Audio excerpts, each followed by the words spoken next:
Hello welcome to dnepali यो भिडियोमा चाहिँ म तपाईहरुलाई वर्डप्रेस इन्स्टल गर्न सिकाउँदैछु। जब तपाईहरुले चाहिँ वेब होस्टिङ किन्नुहुन्छ तपाईहरुले चाहिँ सफ्टवेयर वर्डप्रेस इन्स्टल गरेपछि यो स्क्रिन देख्नुहुन्छ ल यहाँबाट चाहिँ म सुरु गर्दैछु। फर्स्टमा चाहिँ नि ल्याङ्ग्वेज चुज गरौँ। हाम्रो लागि इङ्ग्लिस युनाइटेड स्टेट्स हुन्छ। कन्टिन्यू। अब यहाँ तपाईले साइटको नाम चुज गर्नुपर्ने हुन्छ। मैले चाहिँ यहाँ अहिलेको लागि टेस्ट वेबसाइट 1 भनेर लेखेँ। युजर नेम टेस्ट, पासवर्ड यहाँ जुन दिएको छ त्यो नै।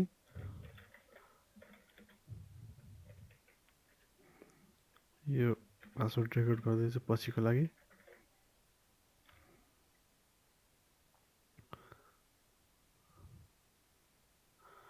अब जब म इमेलमा यो चाहिँ नि चेकमार्क नगर्नु भयो भने चाहिँ पछि चाहिँ तपाईहरुको यो चेकमार्क गरेपछि चाहिँ सर्च इन्जिनमा यो वेबसाइट चाहिँ नि इन्डेक्स हुँदैन।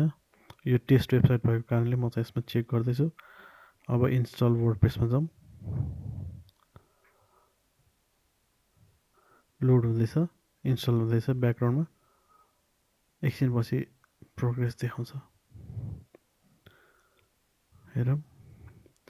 युजर नेम पासवर्ड सेभ गर्ने हो भनेर माग्यो। इन्स्टल भइसकेको छ वर्डप्रेस हाम्रो। अहिलेलाई सेभ नगरौँ। पासवर्ड चाहिँ जुन हामीले राखेको थियो त्यही हो भनेर भन्दैछ। युजर नेम टेस्ट भइहाल्यो। पासवर्ड चाहिँ अघिनाकै पेस्ट गरौँ। रिमेम्बर मी गरिदिउँ अहिलेको लागि। रिमेम्बर मी गरेपछि चाहिँ नि पछि युजर नेम पासवर्ड माग्दैन, डाइरेक्टली लगइन हुन्छ। अब लगइन गरौँ। Cookies are blocked or not supported भनेर यो चाहिँ कहिले आउँछ भने जुन इमेल एड्रेस हामीले राखेको थियो त्यसमा चाहिँ नि एउटा इमेल आउने हुन्छ। त्यो इमेल चाहिँ नि क्लिक गरेन भने चाहिँ यस्तो मेसेज आउँछ। म यो एकछिनमा सर्ट आउट गरेर फेरि हामी यहाँबाट रिज्युम गर्दैछौँ। र त्यो युजर नेम र पासवर्ड चाहिँ नि राखेपछि हामी यहाँ लगइन भइसकेका छौँ। यसलाई अहिले म सेभ नगरौँ। अब यो वेबसाइट चाहिँ नि बाहिरबाट यो चाहिँ नि एडमिन प्यानल हो। एडमिन प्यानलमा लगइन गर्दा चाहिँ यस्तो देखिरहेको छ। हाम्रो वेबसाइट चाहिँ नि युजरले कस्तो देखिन्छ लगइन नगरिकन भन्दाखेरि चाहिँ यस्तो देखिन्छ। यो चाहिँ वेबसाइटको नाम भयो, होम तपाईँको त्यहीँ देखिरहेछ। भिजिट वेब पेज वेबसाइटमा गयो भने चाहिँ यस्तो देखिन्छ। यो चाहिँ हाम्रो युजरले देख्ने साइट हो। युजरले यसलाई चाहिँ फ्रन्ट एन्ड पनि भन्ने गरिन्छ। अब यसमा चाहिँ अहिले खासै केही पनि पोस्टहरू अथवा कमेन्टहरू केही पनि छैन। र थिम पनि त्यति राम्रो छैन। हामी यसलाई मोडिफाई गरौँ। फर्स्टमा चाहिँ एउटा राम्रो थिम राखौँ। थिम र प्लगइन्स दुईवटा कुरा चाहिँ बुझ्नुपर्ने हुन्छ। थिमलाई चाहिँ नि हाम्रो घरमा हुने अप्लायन्सेस भनेर बुझौँ। जुन अप्लायन्सेस राखेपछि चाहिँ नि हाम्रो कुनै न कुनै काम चाहिँ चाँडो हुन्छ। जस्तै चाहिँ ब्लेन्डर राखेपछि हाम्रो स्मुदीहरू अथवा लस्सीहरू चाँडै बन्छ। प्रेसर कुकरमा भात राम्रोसँग पाक्छ। त्यस्तै भनेको चाहिँ प्लगइनहरू चाहिँ नि डिफ्रेन्ट प्रकारको प्लगइनहरू हुन्छ। एउटा स्पेसिफिक फङ्सनको लागि स्पेसिफिक प्लगइनहरू हामी राख्छौँ। थिम भनेको चाहिँ नि जस्तै इन्टेरियर डेकोरेसन भनेर मानौँ। डिफ्रेन्ट कोठाको लागि हामीले डिफ्रेन्ट डेकोरेसन गर्छौँ होइन। बिल्डिङ एउटै हुनसक्छ। अब तर चाहिँ नि बेडरुमको लागि एउटा डेकोरेसन हुन्छ, लिभिङ रुमको लागि अर्कै डेकोरेसन हुन्छ। हामीसँग चाहिँ जिम हलहरू त्यस्तै छन् भने उनीहरूको फरक डेकोरेसन हुन्छ। थिम भनेको चाहिँ त्यस्तै हो। अब जाउँ हामीले चाहिँ थिम चेन्ज गरेर अलि राम्रो राख्ने कोसिस गरौँ। यहाँ चाहिँ अपियरेन्सेसमा गएपछि यहाँ थिम्स भन्ने देख्नुहुन्छ। थिम चेन्ज गरौँ। यो चाहिँ वर्डप्रेससँगै डिफल्टमा आएको थिमहरू हो। हामी चाहिँ नयाँ थिम एड गर्छौँ। एड न्यूमा क्लिक गरौँ। यो चाहिँ पपुलर लेटेस्ट फेभरेट्स भन्ने छ। पपुलरमा हेरौँ। अहिलेको लागि चाहिँ सिम्पल एस्ट्रा भन्ने थिम नै चुज गरौँ ल। इन्स्टलिङ भनेर देखाइरहेछ। इन्स्टल हुँदैछ।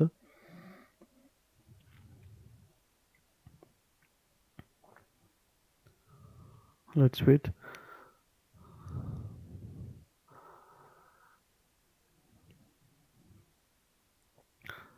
चाँडै नै इन्स्टल हुनेछ यो।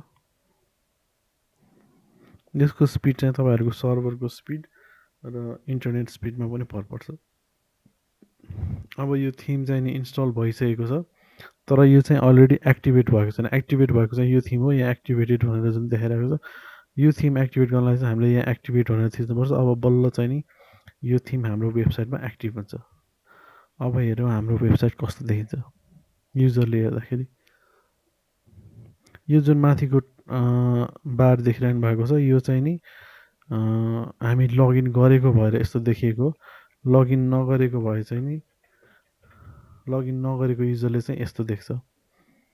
यो बार छैन, उसले चाहिँ नि त्यहाँ त्यो बारमा भएको एक्सनहरू लिन मिल्दैन। यो मलाई थाहा भएअनुसार यो एस्ट्रा थिममा चाहिँ नि अलरेडी मेड रेडिमेड टेम्प्लेटहरू राख्नु पाइन्छ। त्यो राख्नुको लागि चाहिँ नि यहाँबाट लिनु, अर्को एउटा थिम माग्दैछ, उसले चाहिँ एक्टिभेट गर्दैछ यो स्टार्टर टेम्प्लेट्स भन्ने हुन्छ, जुन चाहिँ नि हामीलाई सुइटेबल हुने थिम अलरेडी बनाइसकेको, हामीले मोडिफाई मात्रै गरे पुग्ने खाले चाहिँ त्यहाँबाट आउँछ। हामीले चाहिँ कुन पेज बिल्डर युज गर्छौँ भनेर सोध्दैछ। मलाई चाहिँ एलिमेन्टर राम्रो लाग्छ, एलिमेन्टर चुज गरौँ। अब चाहिँ यहाँदेखि चाहिँ नि यसमा चाहिँ पेड थिम्सहरू, यो डेमो थिम्सहरू पनि पाइन्छ, तर म चाहिँ फ्रीमा जाँदैछु अहिलेको लागि। फ्रीमा चाहिँ नि म एउटा कुनै थिम चुज गर्दैछु। लेट्स सी, फ्रीमा पनि यति धेरैवटा अप्सनहरू रहेछ, द्याट्स गुड।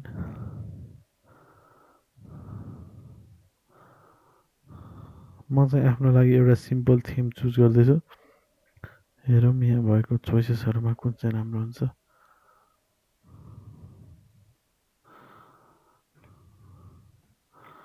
मलाई चाहिँ यो थिम नै मन परेको छ, माउन्टेन भन्ने।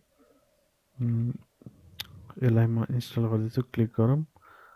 अब यसको चाहिँ डिफ्रेन्ट पेजेसहरू कस्तो छ भनेर यहाँ देखाइरहेको छ, ठिकै हो। इम्पोर्ट कम्प्लिट साइट भन्ने यहाँ छ, अब इम्पोर्ट गरौँ। अब यसले चाहिँ नि यो पेजमा भित्र हुने आइमिन वर्डप्रेस ठिकै हो। यो चाहिँ नि पहिला सोध्दैन थियो, अहिले चाहिँ सोध्दो रहेछ।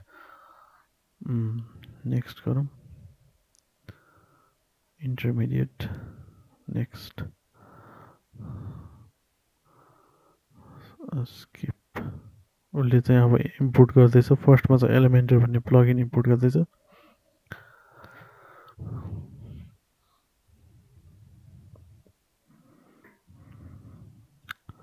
हेरौँ कति बेला लाग्छ।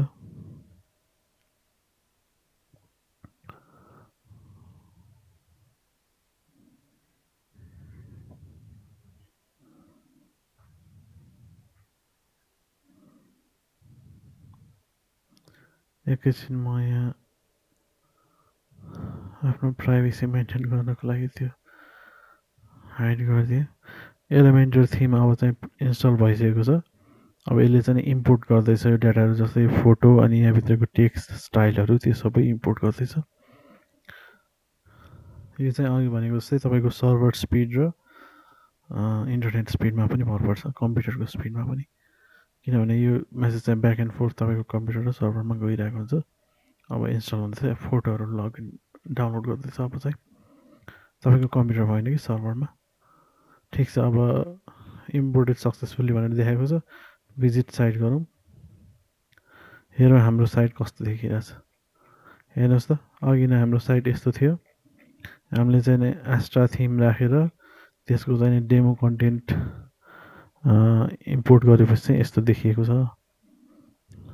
निकै राम्रो देखिएको छ पहिलाभन्दा, तर यसमा चाहिँ भएको कन्टेन्टहरू चाहिँ हामीले खोजे जस्तो चाहिँ छैन, होइन। फोटोहरू पनि हाम्रो छैन र कन्टेन्टहरू पनि कुनै पनि हाम्रो लागि म्याच गर्नेवाला छैन। अब यो चाहिँ कसरी एडिट गर्ने हामी हेरौँ। यो चाहिँ नि पहिलाको जुन लुक थियो यसलाई चाहिँ म अहिलेको लागि यहाँ राख्दैछु। यो अब रिफ्रेस गऱ्यो भने चाहिँ यही फर्मेटमा आउँछ। यो चाहिँ हटिसकेको छ खासमा। रिफ्रेस गऱ्यो भने कन्ट्रोल F5 देख्नुभयो। ठिक छ, यसलाई मैले अब बन्द गरेँ, एउटा मात्र खोले पुग्छ। अब जस्तै हामी होम पेजमा जाउँ, होइन। म एउटा इक्जाम्पल चाहिँ देखाउँदैछु तपाईँलाई कसरी एडिट गर्ने पेजेस भनेर। यो अबाउट कन्ट्याक्ट पेजमा चाहिँ म तपाईँलाई एडिट गरेर देखाउँछु। तर योभन्दा अगाडि चाहिँ यो जुन एस्ट्रा थिम हामीले राखेको थियौँ त्यसले चाहिँ के इन्स्टल गर्यो हाम्रो सर्भरमा भनेर हेर्नु पर्दाखेरि चाहिँ अब थिम्समा गयो भने चाहिँ प्लगइन्समा गयो भने चाहिँ प्लगइन्समा चाहिँ उसलाई चाहिने उसले सबै इन्स्टल गरेको छ। हेलो डल्ली भनेको वर्डप्रेससँगै आउने, एस्किमेट पनि वर्डप्रेससँगै आउने। त्यो बाहेक चाहिँ Elementor header footer blocks, starter templates, WP form slide, यति 4वटा थिम चाहिँ नि यो एस्ट्रा थिमले आफैले अटोमेटिकली इन्स्टल गरेको प्लगइन्स चाहिँ। र हाम्रोमा अब एपियरेन्समा गएर थिम्स हेऱ्यो भने चाहिँ नि जुन यो एस्ट्रा भन्ने थिम चाहिँ अहिले इन्स्टल गरेको भयो। यो यिनीहरू चाहिँ इयर वाइज वर्डप्रेसको डिफल्ट थिमहरू हो। अब तपाईँलाई म यसमा भएको इन्फर्मेसन कसरी चेन्ज गर्ने भनेर देखाउँदैछु। यहाँ माथि गएपछि एडिट विथ एलिमेन्टर भनेर देखिन्छ। पहिला चाहिँ कुन पेज एडिट गर्ने हो त्यो पेजमा क्लिक गर्नुहोस् होइन। अहिलेको लागि चाहिँ हामी कन्ट्याक्ट पेजमा जाँदैछौँ। त्यसपछि एडिट विथ एलिमेन्टर गर्नुहोस्।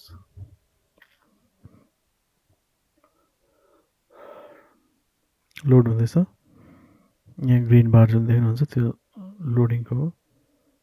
लोड भयो। अब चाहिँ हामी यहाँबाट एडिट गर्न सक्छौँ। अब सपोज कन्ट्याक्टको ठाउँमा चाहिँ मलाई कन्ट्याक्ट अस लेख्नु छ त यहाँ क्लिक गर्ने अनि यहाँ यता यता लेफ्ट साइडमा जुन यो एडिट हेडिङ भनेर जुन बक्स देखिरहेको छ यो बक्स यहाँ गएर चाहिँ टाइप गर्ने। यही टाइप गर्नु भने चाहिँ कहिलेकाहीँ एरर आउने हुन्छ, त्यसो भएर यहाँ टाइप गरे पनि सजिलो। अब त्यसपछि यहाँ अपडेट बटन जुन छ त्यसलाई क्लिक गरौँ। अब तपाईँको अपडेट भयो। ग्रिन कलरबाट यो ग्रेमा गइसकेको छ, मतलब तपाईँको साइट अपडेट भइसक्यो। अब तपाईँले चाहिँ नि हाम्रो वेबसाइट कस्तो देखेको छ भनेर हेर्नु पऱ्यो भने चाहिँ यहाँबाट जान मिल्दैन। यो एलिमेन्टर थिम पेज बिल्डरको ले गरेर हो। यो चाहिँ एडिट चाहिँ गर्न मिल्छ तर हेर्नु चाहिँ मिल्दैन। हेर्नुको लागि चाहिँ अब फेरि हामी आफ्नो वेबसाइटमा जानु पऱ्यो अनि त्यसपछि रिलेटेड पेजमा जानु पऱ्यो। अब यहाँ हाम्रो कन्ट्याक्ट अस आइसकेको छ। अब एडिट गर्नु जेनरल इन्क्वायरिजको लागि सपोज फोन नम्बर एडिट गर्नु छ। यहाँ चाहिँ नि क्लिक गरौँ अनि यहाँ तल आयो फोन नम्बर सपोज 789456। त्यसपछि जेनरल इन्क्वायरिजको लागि हेरौँ, यहाँ छ 123 569 भयो। अब फेरि अपडेट बटन ग्रिन भइसकेको छ, हामीले अपडेट गर्न मिल्छ। यसको मतलब जबसम्म तपाईँले यो बटन क्लिक गर्नुहुन्न तेबेलसम्म अपडेट हुँदैन। अब अहिले चाहिँ तपाईँले यतिकै नै यो क्रस बटन थिच्नुभयो भने changes have not been saved भनेर देखायो। अहिले लिभ गर्नु भने चाहिँ कुनै केही पनि काम सेभ भएको हुँदैन। त्यसो भएर टाइममा आफ्नो डाटा अपडेट गरेपछि चाहिँ यो अपडेट बटन थिचिराख्नु गुड ह्याबिट हो। अब सपोज इमेल पनि त्यसरी नै चेन्ज गर्ने हो। टाइमिङहरू पनि। अब सपोज यो पेजको काम सक्यो भने चाहिँ अब यो म्यापको डाटा कसरी चेन्ज गर्ने एकचोटि हेरौँ।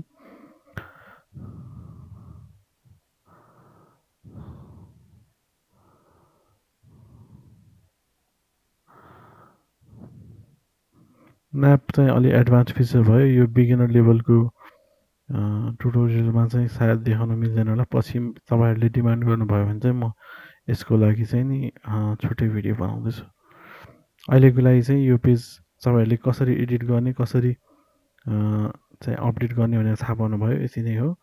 अब नेक्स्ट यो पेज गइसकेपछि चाहिँ तपाईँले एक्जिट टु ड्यासबोर्ड गर्नुभयो भने अब चाहिँ हाम्रो अघिल्लोको एडमिन प्यानलमा आइपुग्छ होइन। तर यो एडमिन प्यानल यहाँ आएपछि चाहिँ तपाईँले अचम्म लाग्दो होला, वर्डप्रेसमा त यस्तो देखाउँदैन थियो एडिट विथ एलिमेन्टर भनेर।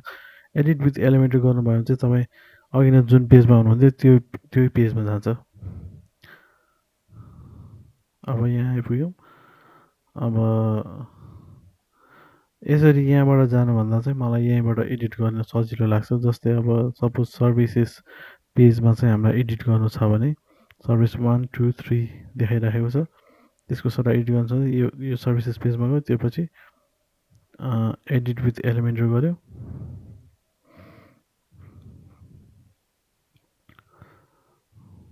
लोड हुँदैछ।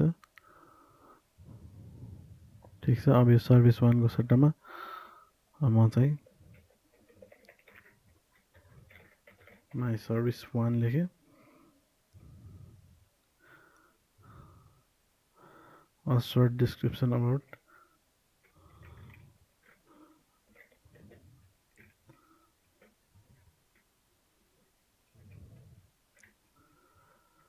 माई सर्भिस वान लेखेँ। अब अपडेट गरिदिएँ।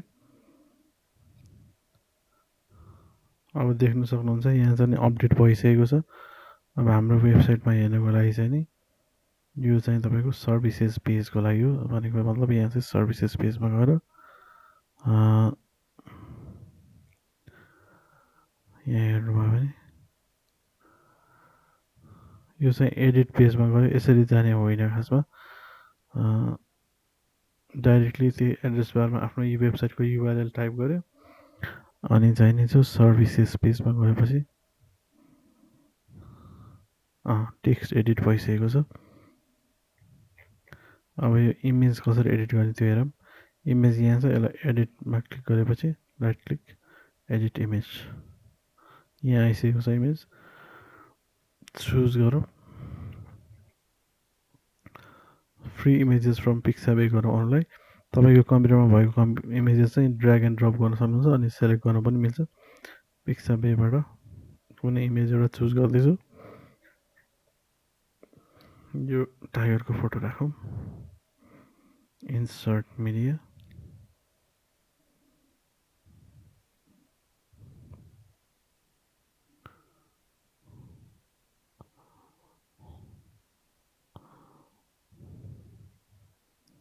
सेभ एन्ड इन्सर्ट डाउनलोड हुँदैछ। इमेज सेभ भयो। अब अपडेटमा क्लिक गरौँ। अब यहाँ गएर हेरेपछि चाहिँ नि देखिहाल्नुभयो वर्डप्रेसमा आफ्नो वेबसाइट बनाउनलाई कति पनि गाह्रो छैन, एकदमै सिम्पल कुरा छ। I hope you guys like the video tutorial. अब वर्डप्रेसमा एसिओ कसरी गर्ने, वर्डप्रेसमा चाहिँ नि आफ्नो मेम्बरसिप वेबसाइटहरू कसरी बनाउने, इ कमर्स साइट कसरी बनाउने, पेमेन्टहरू प्रोसेसिङ कसरी गर्ने, त्यो सबैको लागि पनि म भिडियो बनाउन तयार छु। कमेन्ट्समा चाहिँ नि डिमान्ड गर्नुहोला र यो च्यानललाई चाहिँ लाइक एन्ड सब्सक्राइब गरिदिनु होला so that we can grow together. Thank you so much. By.